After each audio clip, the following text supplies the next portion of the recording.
Hey, this is WhyBeAre with BeamNG.drive, and today we're going to be taking a look at the IIHS and safety testing map, which is a map I did a video for in the past, but a lot of you guys wanted to see the updated version of the map, so I decided let's go ahead and make a video for the updated version. So let's go ahead and start off with the small overlap crash test, and the way that works is you just drive right in front of this little rail with your left tires, then you could reset the truck once, so it's as straight as it can be, and then you're just going to real carefully start driving in that rail. Once you get into the tunnel, you can hit full throttle because the rail will hold you in place, and all you need to worry about is how fast you're going. So you could go about 40 miles per hour if you want to do it like the IIHS does their testing, and then on impact it should be very similar to a small overlap crash test that is done in real life. So there's one outcome using the D series truck, but we could also try some other vehicles like the SBR4, because I haven't done any sort of small overlap crash testing with this car, so it's a good opportunity to do just that. Now, every time you spawn the car up, the position changes just a bit, so you might have to realign your car a little bit to make sure it's in the rail properly. And then once it's in the rail, just go for it. And we gotta coast a bit because we're going too fast. And by the time we get to the crash test, we should be about 40 miles per hour. And there we go. So there is the outcome for a small overlap crash test at a reasonable, realistic speed. But I'm curious, since this is a car with such high speed capabilities, why don't we bring the speed up some? And I don't have any specific speed in mind. It's just going to be get it lined up and then floor it and see how fast we can get before we get to the end. So it looks like we're lined up, so go! Max speed! And it's not even going to get that much faster. It's only about 60 miles per hour, but it should be a pretty good collision because it is 20 miles per hour more than the last one. Front wheel has just entirely entered the cabin. That is a safety hazard probably. We can speed it up a bit there. How's it look like in the inside? Hello, wheel. Are you there to ruin my my left foot? I guess you are. Bad wheel. How'd the outside turn out? That looks pretty good. I see no major structural deformities that make no sense. All of it seems realistic. So let's go ahead and move on to the next test, which is going to be the moderate overlap crash test. Now, the difference between the small overlap crash test and the moderate overlap crash test is really simple. The small overlap crash test is like this. So assume this was the wall you're crashing into. The small one is like crashing into it like that, where you're just barely hitting that wall. The moderate, you hit it even more. So it's more like that. And that is a little bit of a over-dramatization on how much you'll hit, but you get the idea pretty well, I think. So we're going to go ahead and just line this up about here. Set it up to reset. And now we are good to go. So we put it in the rail and floor it. And coast it. And brake it and gas it. It's about 40 miles per hour. And there is your crash. See, it's just about half of the car gets hit on that one. And looks like the outcome for this car is very similar to the small overlap crash test with the tire in the inside. No structural damage on the inside aside from that, though. And then the actual damage to the car over here looks decent enough. I see no real major issues with the way that crashed. So let's go ahead and try a different vehicle. I think we could do the 200BX because I'm not sure if I've done a 200BX crash test before. So I want to stick to what I haven't done. And I just realized I really like my yellow cars today apparently because I went from a yellow car to a yellow car without even thinking about it. Don't know why. Just like, ooh, yellow click. Ooh, yellow click. So anyways, we'll bring this up to about 40 miles per hour. That's about 40. Oh no, my hubcaps! Both of them! I said hubcap and then I heard a snap. I was like, okay, it's hubcaps now. Luckily, I was able to add that S in time. So there's the crash. Now, when the door opens up like that, the IIHS does not like that one bit. They like it when the door stays flush. So that's going to lose points there if you wanted to give points out based on the IIHS standards. But if you want to just give points based on the BeamNG crashing physics standards, it crashed pretty good because it's a stock vehicle and most stock vehicles always crash pretty good. How's the interior look?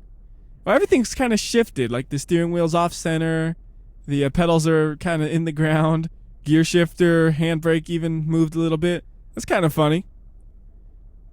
I think that's a good look at that one. It almost looks like a taxi cab yellow over here, right? But when you respawn it, it looks mustard yellow again. And the reason for that is where you crash it is extremely bright over there, so you can see every detail of the car, but it kind of also washes out the colors a little bit. So the mustard yellow ends up looking like taxi cab yellow. The next test I want to do is this one over here, which is the Underride crash test. So again, I once again line this car up right here, and I'm going to go ahead and switch the car out for something a little bit lower for maximum fun, like the Bollard. And we'll go with the, let's go with the 320 in, not yellow. I almost picked yellow again without thinking. No, we've had enough yellows today. Back it up a bit and then respawn it. Because we weren't lined up quite the way I was wanting, but now we are perfectly lined up, so we're just going to floor it and see how fast can we go before impact. It looks like we're actually going to go a little bit over 40. I wasn't sure if we'd even reach 40 because it's such a short distance, but I do have a sports car this time versus the other one was just a rear-wheel drive economy car. Alright, so looking at this one, that really long hood really saves you in this situation, it seems like. Like, if that hood wasn't so long, you would have really been hurting. How's the inside looking? It looks like a lot of the internal parts shifted again, so like the parking brake's off center, the steering wheel is behind the hub, gear lever is moved as well. Kind of those issues. And how's the car itself? Can I back it up? No, it's stuck, so we have to kind of look at it through here. And it looks kind of funny, but I don't know really what to expect from this test. Like, the one thing I do notice is it really went inside of the guard. Like, it didn't crash into it, it crashed through it and into it. That's the one issue with this crash I really would want to point out. So what if we had a car with a shorter front end like the SBR4? I know I just got rid of it, but we're going to get it back because I need it for this. How's it look lined up? It still looks fine. We're going to go full speed. I don't even care. 40 mile per hour for the test. Yeah, I'm doing 60. You don't tell me how fast to do my testing. Alright, it looks like the hood on this one's actually taller, so that probably helps it right there a lot. And, oh my goodness, it actually squats under it. And that is a little bit better for your health probably than if you were to hit it right there, because if you hit it there, you have a higher chance of having some sort of head impact, I would assume. So once again, that car would fare very well in this collision, in the grand scheme of things. Again, the front kind of went through it and kind of crashed into it at the same time. The inside looks pretty good here. It looks like the pieces didn't even shift or anything. Like, if I'm shifting the gear lever, you can see maybe it shifted a tiny bit, but the steering wheel still looks like it's on place at least. Pedals also look like they were correctly placed. So the only thing that shifted is maybe the gear lever, and it's just a itty bitty bit. Oh, and the tachometer needle is gone, and the speedometer needle, so those shifted as well, I guess.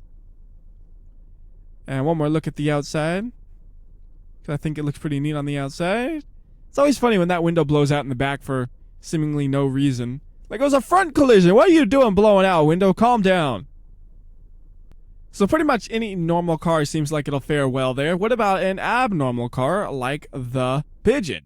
And I don't even know if it'll exactly work sitting it into this or not with the three-wheeled setup. I guess it will. So full speed ahead at only 30 miles per hour. That should be fast enough to have something interesting happen, I would think.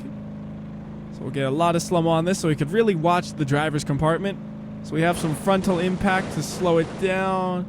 But we do have a tiny bit of impact, just a tiny bit, on the actual area where the driver would be. Not enough really to cause additional harm to the driver, but it did look like it would have happened. So what if we swapped out a piece on this car then? What if we got the faster engine and then hopefully went faster overall, like maybe 40 miles per hour? Now, I don't trust that speedometer because we have a ton of wheel spin, but I'm thinking it's at least faster than 30. But once again, watch the cabin real closely and look for additional impact. There is additional impact. Now, those impacts are going to be the ones that are the most likely to cause severe injuries when it actually hit the cabin like that. So, how bad of a hit was it? Not that bad, really, but it did happen at least, so it's worth noting. How's the interior look here? It looks like nothing shifted too much. Tachometer, it still is there. Can't back this thing out, though. It is stuck. And for frontal damage, this thing fared really well. Like, there's barely any damage aside from, like, the suspension is probably ruined. Well, maybe not even. It really has, like, no damage. Pigeon, you're amazing sometimes. I don't care how you do that, but you did. So I think that about covers the Underride test. So the next test we're going to be doing is the concrete barrier test. Now for this test, I want to try to use a gravel T-series because I looked up videos for this in real life, and there are a few where they used a big rig. So I figured, well, I should use a big rig too, right? Makes sense. I don't know if it'll actually fit having the double wide tires, but we'll see what happens. So we'll just go ahead and park the truck right in front of this. It's going to be a little bit of a maneuvering to get it lined up properly, and I got to be really good about my alignment here. So that looks close. A little bit too much, and uh-oh, we're stuck. There we go.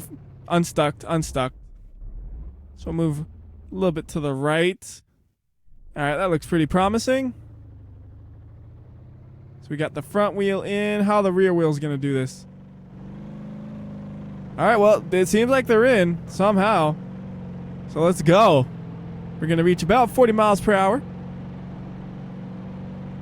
Got to get some slow-mo here. Ooh, that front left wheel is just caving in, if you notice that.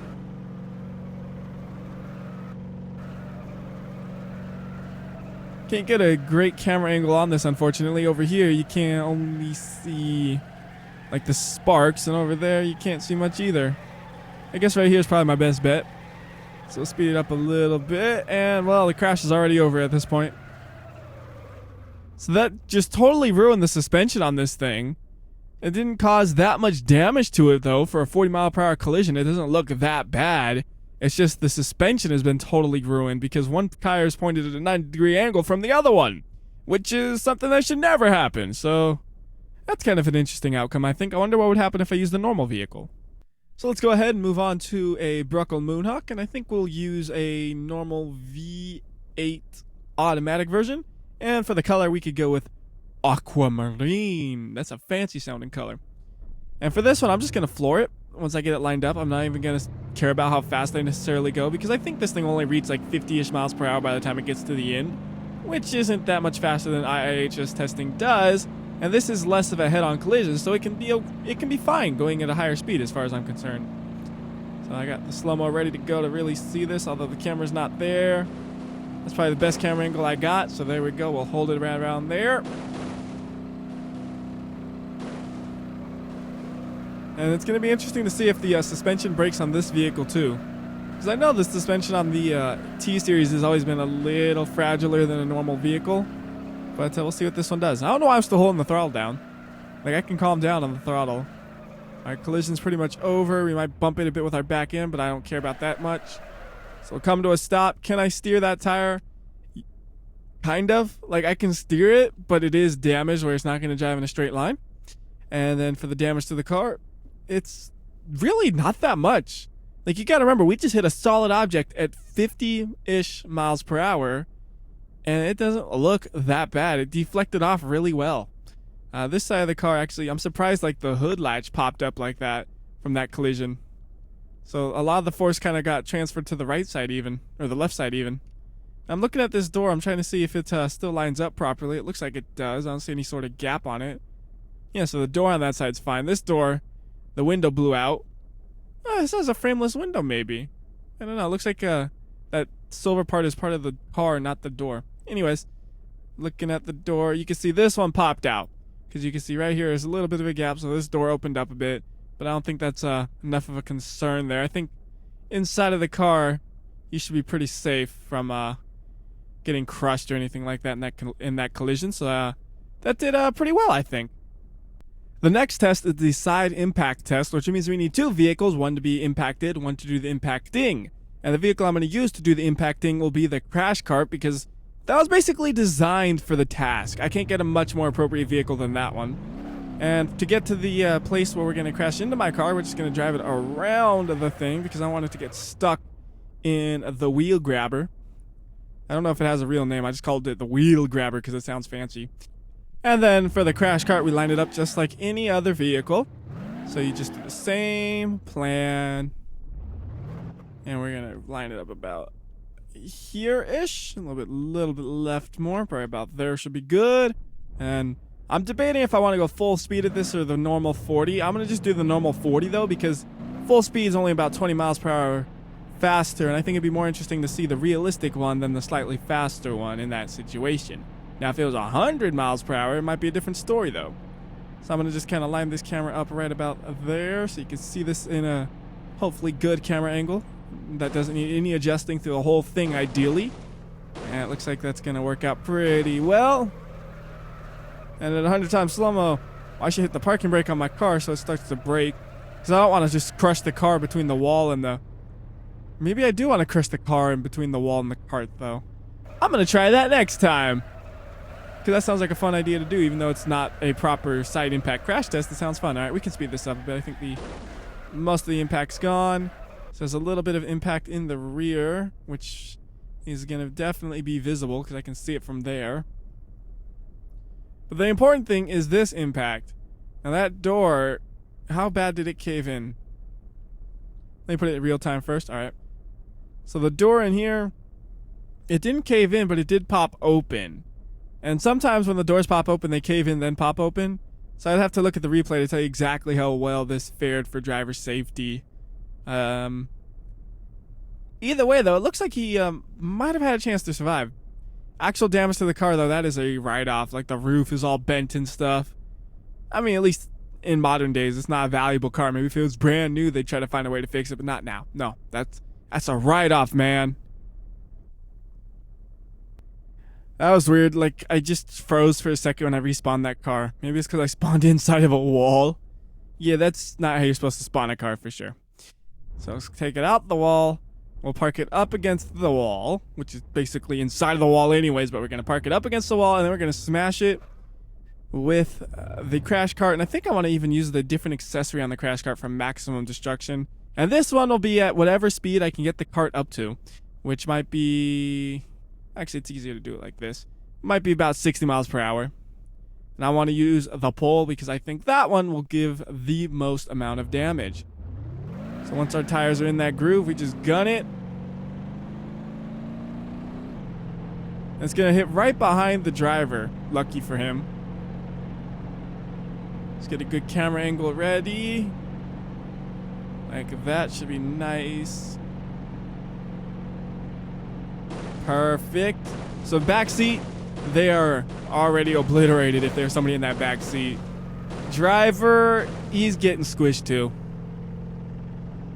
That's a very unfortunate place to be as a person in that car, period. Alright. How's it look, actually? Wow. It really just caved that section in good. It got damage all the way through it, though. So it did have enough force to hit the car and then push the car into the wall. I wasn't sure if it would have enough force to do that, but it did. Pretty good amount of damage, too, I would say. And driver, yeah, I don't know about that. He has some door in him because it's kind of going through the side of the chair.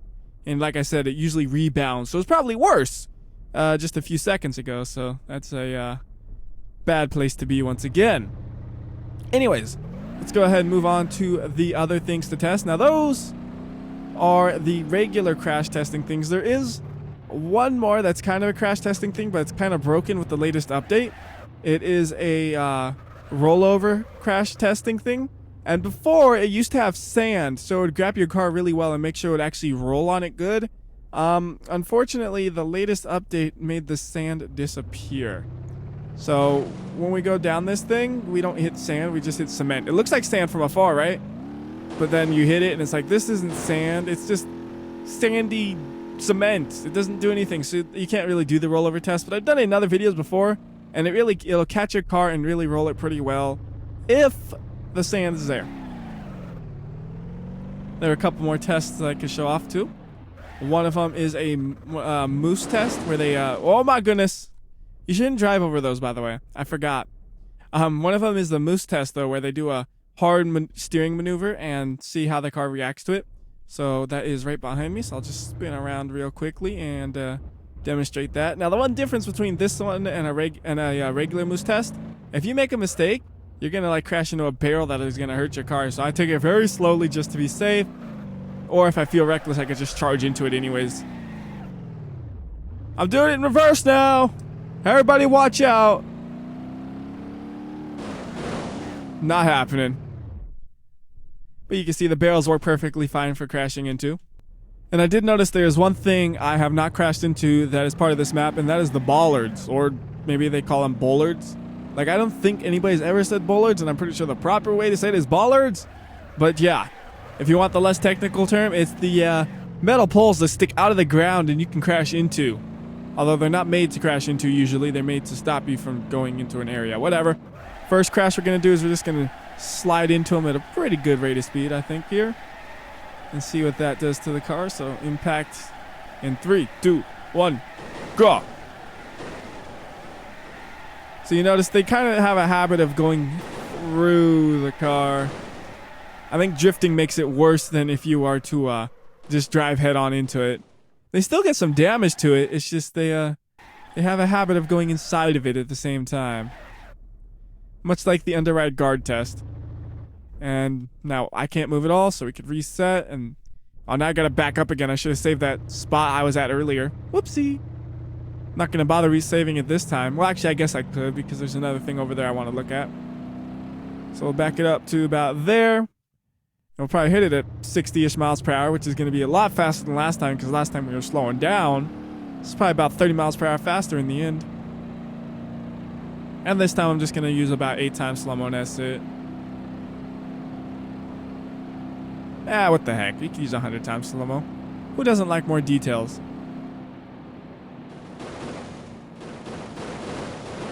Oh, interesting. That one actually grabbed it in a way where it looked like a small overlap crash test.